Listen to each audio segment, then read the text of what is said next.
Hello, welcome to the secret project that we've been slowly tinkering away at for the last few weeks. This is the 2005 FG Ute.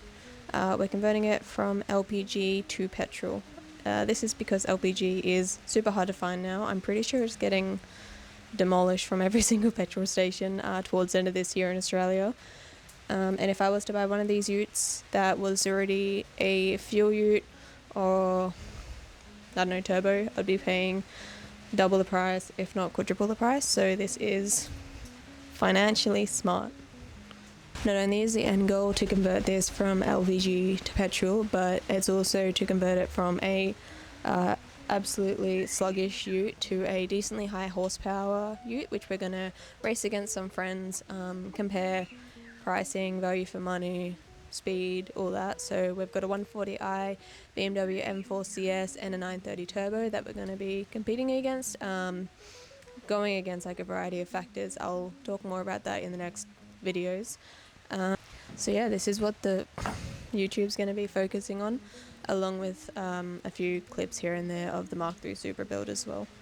So this build I'm not doing alone. I've got some friends helping, which is why in a lot of the clips you'll see some man hands that aren't necessarily, I don't know, child size. So that will make it a whole lot easier to get this done nice and quick, I guess. Yep.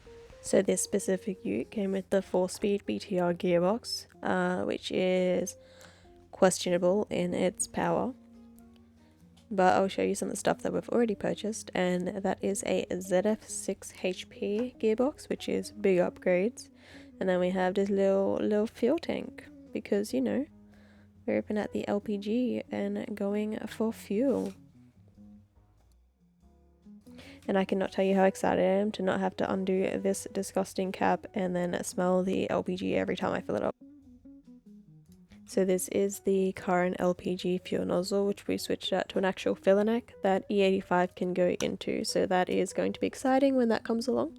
Aside from it currently running an LPG, these cars are still a good platform for a car that can go very, very fast, and they're very cheap at the moment as no one wants to use gas, or fuel stations just aren't providing gas at the moment, so they've dropped in price a whole lot. So this is everything we will hopefully need to convert it from the BTR to a 6-speed. A lot of this car will stay the same. We won't be changing the interior. The interior is going to stay the same. We're not going to be changing the exterior too much, so that's going to be staying as stock as it can be.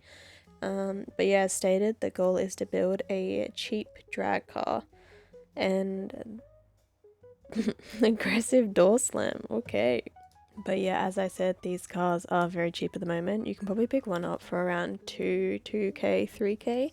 And with about 2k worth of parts, convert it from the LPG to gas and add a stronger gearbox while you're at it, so save your money and buy an LPG car. Welcome to my shaft corner. So the shaft on the further side away from us is the FG Driveshaft, and the closest one to us is the FG sedan shaft. So I'm just going to chat about some of the differences. End-to-end comparison, they are pretty much almost exactly the same in length. The sedan one does have a weeble on it at the moment, so it looks a bit longer, but yeah, as you can see, they're pretty much the same length. But you can see that the center bearing here on the sedan shaft is completely different. But let's talk about those two. Let's look at this big silver. This is a solid manual tail shaft and has the input for a TR6060 box, which is a delicious box. So these are the pins that go into the axle, and those collars in between them distribute the clamping force. These might seem weird that I'm showing them to you, but they're actually going to show you how the yokes are different on the FG Ute shaft and the sedan shaft. As you can see by just looking at it, the factory Ute one is bigger.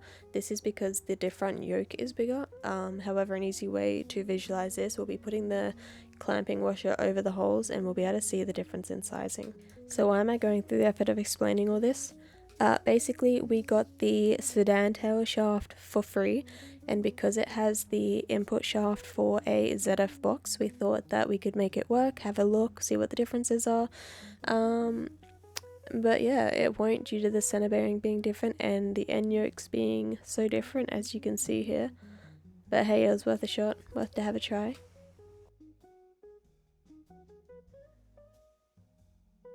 This is the trans output shaft with the receiving flange for the Guibo.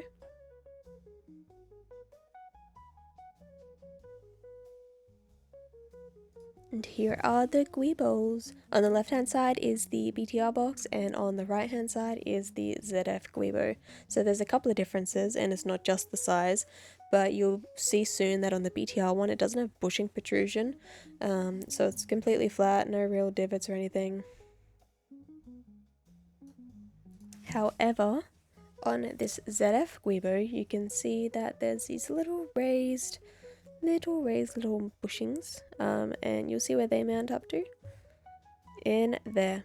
So they mate up to the step lip. Another difference, which I promise will be the last difference, is that the BTR tail shaft has a balance point shaft on the front end that sits in the Guibo, while the ZF, as you can see, it's got like a hollow end, has an input for a balance shaft. So it's pretty interesting. I don't know if you care about the differences between the sedan and the ute shafts, but that was my shaft session.